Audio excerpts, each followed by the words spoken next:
Military experts say video posted online provides more compelling evidence of Russia's military invasion of Ukraine. Joseph Dempsey of the International Institute for Strategic Studies, Defence and Military Analyst Programme, based in the UK, said one of the tanks seen in the footage could only be a Russian army vehicle. It's commonly known as the West's T-72BM, and identified it was that specific type through the more advanced armour that's on the turret. And in a certain configuration, we could identify that quite clearly. The crucial thing about that particular type of tank is we assess it's only actually in service in the Russian army. Despite a huge body of evidence, including a report from NATO, Russian Foreign Minister Sergei Lavrov continued to deny Russia's military is fighting in East Ukraine. Russian President Vladimir Putin went even further. While threatening to use nuclear weapons, Putin praised Russia's militant proxies for fighting Ukraine's armed forces, which he compared to the Nazis. I think the situation is worsening. Russia in open and direct involvement in and is at stage of war against Ukraine, and it is clear that means against country who wants to be closer to Europe. That means Russia is practically in the war against Europe. And that's we need to take into account, not hide anymore these kind of questions and take actions. And we need militarily to support and send military materials to Ukraine. Expeditionary force composed of 10,000 troops from 7 different member states as a result of escalating tensions with Russia over the conflict in Ukraine. According to the Financial Times, the force's creation will be spearheaded by Britain and involve contributions from Denmark, Latvia, Estonia, Lithuania, Norway, and the Netherlands. Canada is also interested in joining the group. We are in a very serious, I would say, dramatic situation. We may see a situation where we reach the point of no return. With you use the W word, war. Is that how you see this invasion? Yes, Russia and Ukraine have been fighting a new type of war now for almost 2-3 months. It's a hybrid war, it's not declared formally, it's a Russian-controlled stealth invasion in which a combination of mercenaries, paratroopers, special operatives, and the forces of warlords from the North Caucasus are battling the Ukrainian army, which has, of course, been heavily supported by the West. Why is Putin doing this? Why is Putin now moving to send full-on reinforcements into Ukraine? And the answer is that Putin is trapped by his own propaganda. Vladimir Putin created this monster, which people are very frightened of in Russia, because he controls Russian TV and he controls what goes on Russian TV, of Nazi Ukraine.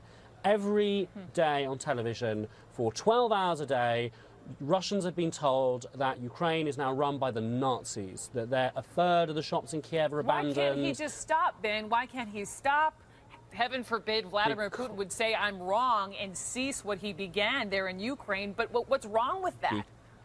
Because Nazi Ukraine, as Putin has framed it for the Russian people, was starting to win. And it looked like Putin's rebels were going to lose Donetsk and Luhansk. Now, Vladimir Putin can't lose those 2 cities to the Nazi party, can he? So that's why he has to react. He's trapped by his propaganda. If the Ukrainians retake these areas, the Nazis retake these areas in front of the Russian public. So then, to go along with that Russian narrative, if he sees Ukraine as Nazi Ukraine, then why is he out, Ben? Why is he out with all the cameras for him to see, shanking the Ukrainian President Poroshenko's hand just a couple of days ago? I mean, you've written a book on this, man. You and I have talked before about, you know, Putin's alone time and swimming and what he likes to eat. I mean, take me inside his brain as best as you can. What's the strategy behind the photo? That's not on Russian TV. You know, the photos that we saw in the West are not the photos that the Russian public is seeing. Like, Russia has a classic authoritarian, almost dictatorial control over the television that normal people see. at home, and they're not seeing those images. The images they're seeing are of kind of evil, murderous Ukrainian forces advancing. Why is he doing this? Why has Putin created this enemy? Why has Putin created this war? It's all about survival, which is Vladimir Putin knows that if he ever loses his grip, he risks going to prison, because all the money that's been stolen, all the wars that have happened, all the human rights abuses that have been committed, and therefore he needs to stay relevant, he needs to stay feared, he needs to stay loved, he needs to stay adored. And in order to do that, Putin has gone back to that old trick, which is a short, successful war used by politicians for time immemorial in international politics. So then is there no real long-term goal if he just wants to continue, injecting this fear in the Russian populace, those who at least believe it and believe the conspiracies that are pervasive on Russian television? Because we've seen the stop, start, stop, start. I mean, is that all this is about for him? Stopping and starting and nothing bigger in the end?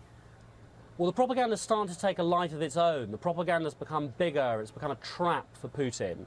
Having frightened the Russian population in order to stay in power, having terrified them of the prospect of a Nazi Ukraine, he now finds himself compelled to support this rebellion, even at the cost of a full collapse in relations with the West, or even a full-scale war. Otherwise, he looks weak in front of the Russian public.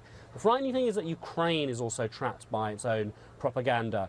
Mr. Poroshenko came to power promising no negotiations, victory, promised to liberate Donetsk and Luhansk in time for Ukraine's National Day, and that was a few weeks ago now. So both of the parties are stuck. They can't give up.